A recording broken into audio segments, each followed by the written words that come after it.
আমরা এখন শুরু করব effective workplace communication module 2 lesson 2 এর প্রথম lecture guidelines on email writing. পানামের জন্য সঠিক ইমেল এটিকেট কেন গুরুত্বপূর্ণ?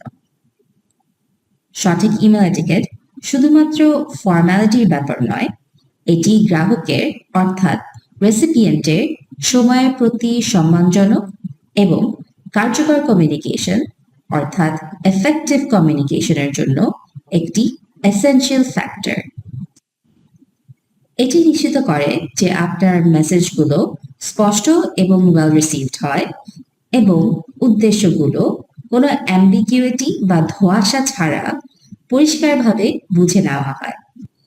যেখানে চ্যাট এবং ফোন কল ডিরেক্ট এবং ইনফর্মাল হতে পারে, সেখানে বিজনেস ইমেল এখনো প্রফেশনাল কমিউনিকেশনের জন্য সবচেয়ে উপযুক্ত ফর্মাল এবং ডিটেইলড মাধ্যম হিসেবে বিবেচিত হয়।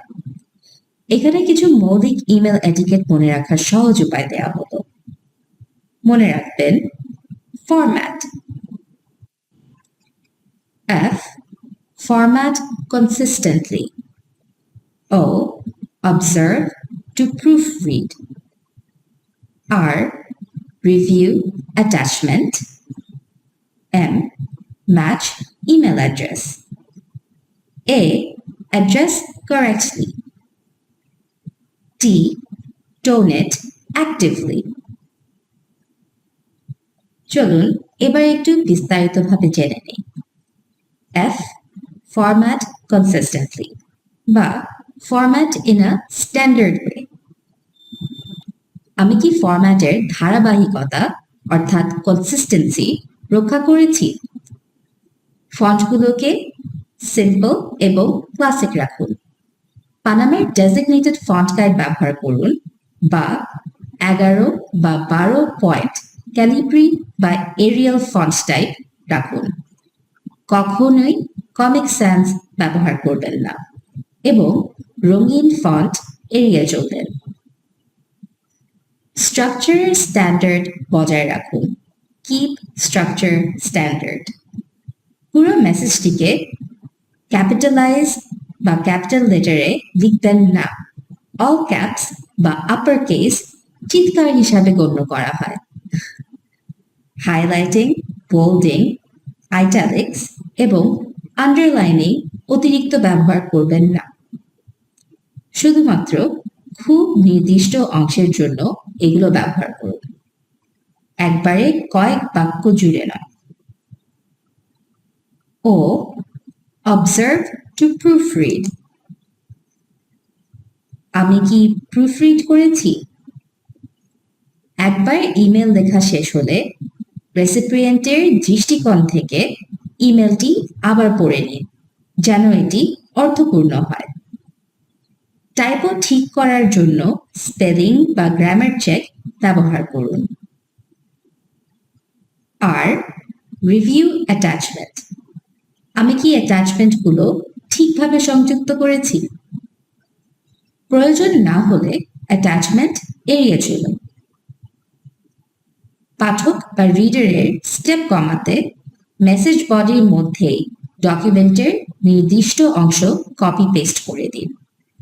ইমেলে উল্লেখ থাকলে অ্যাটাচমেন্ট যোগ করুন। অন্তত 2 বার চেক করুন যে ডকুমেন্ট ওপেন হচ্ছে কিনা। M. Match email addresses. আমি কি সঠিক ইমেল অ্যাড্রেস সমূহ ব্যবহার করেছি?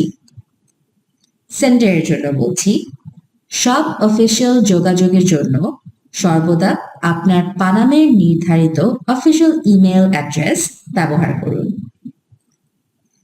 যে কোনো কারণে আপনার যদি অন্য কোনো ইমেল অ্যাড্রেস ব্যবহার করতে হয়, তবে এটি অবশ্যই প্রফেশনাল দেখাতে হবে আপনার নাম বা ব্যবসার নামের সাথে উল্লেখ করে, যেমন comsmaster@panam.com or comsmaster@metrokd.com অথবা শুধুমাত্র জরুরি প্রয়োজনের জন্য ব্যক্তিগত ইমেল অ্যাড্রেস যা কিনা এভাবে হতে পারে firstname.lastname@email.com।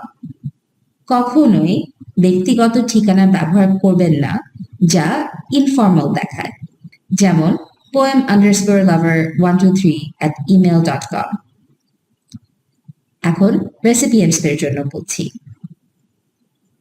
প্রাপকের ঠিকানা 2 বার চেক করুন। নিশ্চিত করুন যে এটি সঠিক ব্যক্তি। msarkar@gmail.com নাকি mdshaker@gmail.com। A. Address correctly. আমি কি সঠিক অ্যাড্রেস ফিল্ড ব্যবহার করেছি? টু নাকি সিসি নাকি বিসিসি? ইমেল পাঠানোর আগেই চিন্তা করে তারপর সেন্ড ক্লিক করবেন। যার কাছ থেকে অ্যাকশন নেওয়া দরকার অর্থাৎ প্রাইমারি রেসিপিয়েন্টকে সরাসরি মেসেজ করার জন্য টু ব্যবহার করুন। যাদেরকে জানানোর প্রয়োজন কিন্তু কাজটি সম্পাদনের জন্য না অর্থাৎ যারা সেকেন্ডারি রেসিপিয়েন্ট যেমন ম্যানেজার, হেড অফ ডিপার্টমেন্ট যাদেরকে FYI এ রাখতে হবে তাদের জন্য সিসি ব্যবহার করুন। অপ্রাসঙ্গিক রেসিপিয়েন্টদের অন্তর্ভুক্ত করে ইনফরমেশন ওভারলোড করবেন না। ডিসক্রিটলি কাউকে অন্তর্ভুক্ত করতে বা প্রাইভেসি রক্ষা করতে BCC ব্যবহার করুন। তবে প্রতারণা বা ডিসেপশন করার জন্য প্রাপকদের লুকাবেন না। রিপ্লাই অর রিপ্লাই অল নাকি ফরওয়ার্ড? শুধুমাত্র অরিজিনাল ইমেল সেন্ডারকে উত্তর জানাতে, যে ক্ষেত্রে অন্যদের তথ্য দেওয়ার নেই সেই ক্ষেত্রে রিপ্লাই ব্যবহার করুন। তবে কি স্টেক হোল্ডারদের এড়িয়ে যাবেন না। যখন থ্রেডের প্রত্যেকেরই আপনার প্রয়োজন তখন রিপ্লাই অল ব্যবহার করুন। সাবধানে ব্যবহার করুন, অপ্রয়োজনীয় উত্তর স্প্যাম করবেন না। অরিজিনাল থ্রেডের সাথে যুক্ত ছিলেন না এমন কাউকে ইমেল শেয়ার করতে ফরওয়ার্ড ব্যবহার করুন। অবশ্যই মনে রাখবেন অনুমতি ছাড়া সেন্সিটিভ বা কনফিডেন্সিয়াল ইনফরমেশন ফরওয়ার্ড করবেন না। টি. টোন ইট অ্যাক্টিভলি। আমি কি সঠিক টোন ব্যবহার করেছি? সর্বত্র অ্যাক্টিভ ভার্ব ব্যবহার করুন। The sample will be provided to you অর্থাৎ আপনাকে নমুনা সরবরাহ করা হবে। এইভাবে না বলে we will provide the sample বা আমরা নমুনা সরবরাহ করব এই টেন্সে ব্যবহার করুন।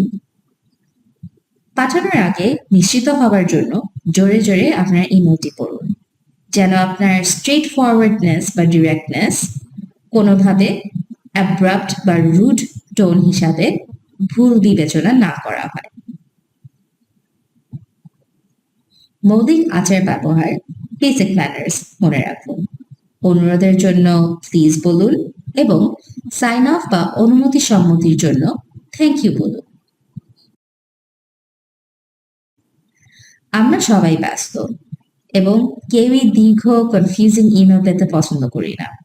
তথাপি আমরা সম্ভবত নিজেরাই এই ধরনের ইমেলগুলো লিখেও থাকি। সুতরাং অন্য কারোর সময় যেন ব্যয় না হয় সেজন্য অবশ্যই মনে রাখবেন ফরম্যাট। অনুগ্রহপূর্বক এই সেশনটি কি পয়েন্টগুলো রিভিউ করে নিন। Thank you for your participation in this session. See you in the next session.